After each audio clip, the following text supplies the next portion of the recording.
Hello and a very warm welcome with me Neha. Akshay Kumar की film Prithviraj theatres में release हो चुकी है, लेकिन इसका ट्रेलर रिलीज होने के बाद ही इस फिल्म को नेगेटिव रिव्यूज मिल रहे थे। अब क्या ये फिल्म वैसी ही है? रिव्यू में आपको पता चल ही जाएगा, थोड़ा सा इंतज़ार कीजिए। दरअसल अक्षय कुमार, जिनकी एज ऑलरेडी 50 प्लस है, उनको लिया गया पृथ्वीराज के रोल के लिए, जो बिल्कुल भी सूट नहीं कर रहा है। फिल्म की शुरुआत होती है अक्षय कुमार शेरों की लड़ाई के साथ, और जिस तरीके से उस सीन को शूट किया गया है, देख कर लगता है कि ये तो आर को भी क्या पीछे कर देगी। बहुत सारे थॉट्स आते हैं क्योंकि वो सीन बहुत ही रियल लगता है, शेर दौड़ते हैं, लेकिन उसके बाद उस सीन के बीच में भी कुछ ऐसी चीज़ें हो जाती हैं जिससे पता चल जाता है कि शायद ये फिल्म पहले ही बता देती है कि किस तरीके की है। शेर अक्षय की तरफ भागते हैं और अक्षय की जो लड़ाई होनी चाहिए थी वो दिखाई जानी चाहिए थी, लेकिन सीन में यहाँ पर दिखाया जाता है विलन का चेहरा।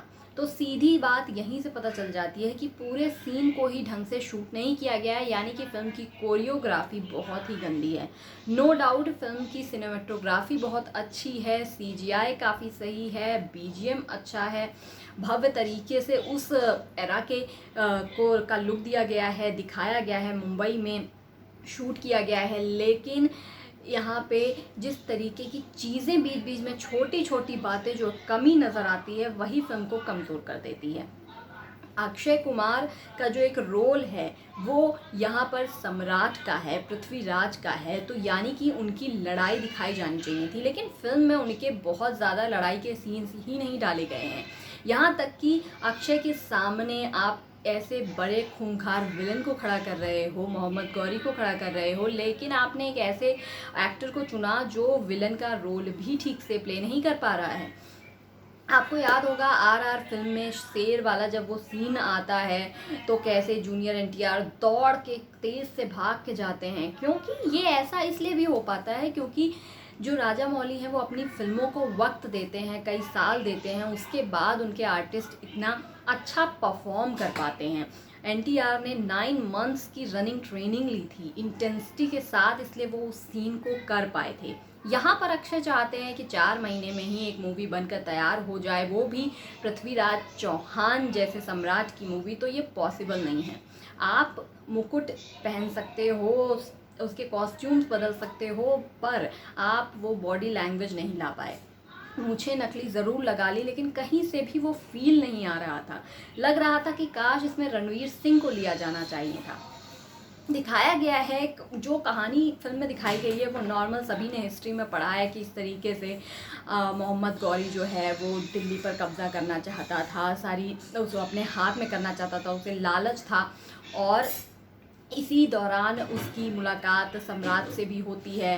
फिर मतलब पृथ्वीराज से, फिर किस तरह पृथ्वीराज अपनी प्रजा को बचाने के लिए, अपनी जगह को बचाने के लिए लड़ते हैं, योजनाएं बनाते हैं, कई सारी चीज़ें दिखाई गई हैं। लेकिन जो क्लाइमैक्स है वो ही बस एक ऐसा है जो आपको रोक लेता है और लगता है कि हाँ चलो फिल्म ठीक थी क्योंकि हिस्ट्री पे बेस्ड है, लेकिन क्लाइमैक्स में जो दिखाया गया है वो हर जगह पे बहुत ही अलग अलग उसके वर्जन्स हैं। कहीं पे कुछ लिखा है, कहीं पे कुछ लिखा है, कहीं पे कुछ लिखा है।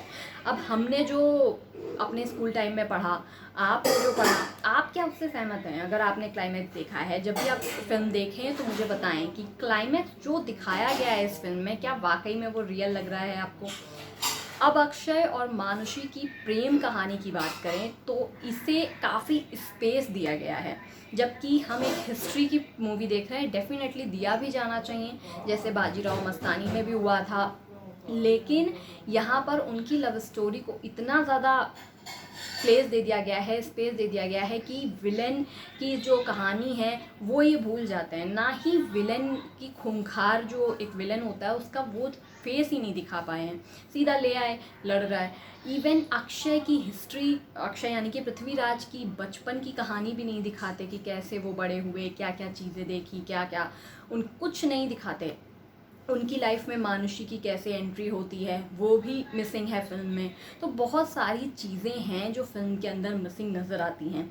हालांकि वन टाइम वॉच है मूवी, नो डाउट आप एक बार इस फिल्म को देख सकते हैं, क्योंकि कई लोग इस फिल्म को देखने के बाद ही बहुत सारा कुछ हिस्ट्री में भी जाने, उनको पता चले कि अच्छा ऐसा भी हुआ था। हालांकि फ़िल्म में बहुत सारी कमियां भी हैं। अगर आप सोच रहे हैं कि इस तरीके की आप फ़िल्म बनाएंगे एक सम्राट को लेकर, जिसकी हमने हिस्ट्री में इतनी गाथाएं सुनी हैं, वीर गाथाएं सुनी हैं, और आप 4 महीने के अंदर इस फिल्म को तैयार कर देंगे, तो ऐसा पॉसिबल नहीं है। और गलती यही है, इसीलिए शायद अक्षय की इस फिल्म को लोग उतना ज़्यादा देखना पसंद नहीं करेंगे जैसा कि अक्षय की पिछली फिल्म थी। आई थिंक इस बार भी कुछ ऐसा ही नज़र आ रहा है। तो आप बताइए, मुझे ये फिल्म एवरेज लगी, 2.5 स्टार दिया जा सकता है। आप मुझे बताइए आपको ये फिल्म कैसी लगी।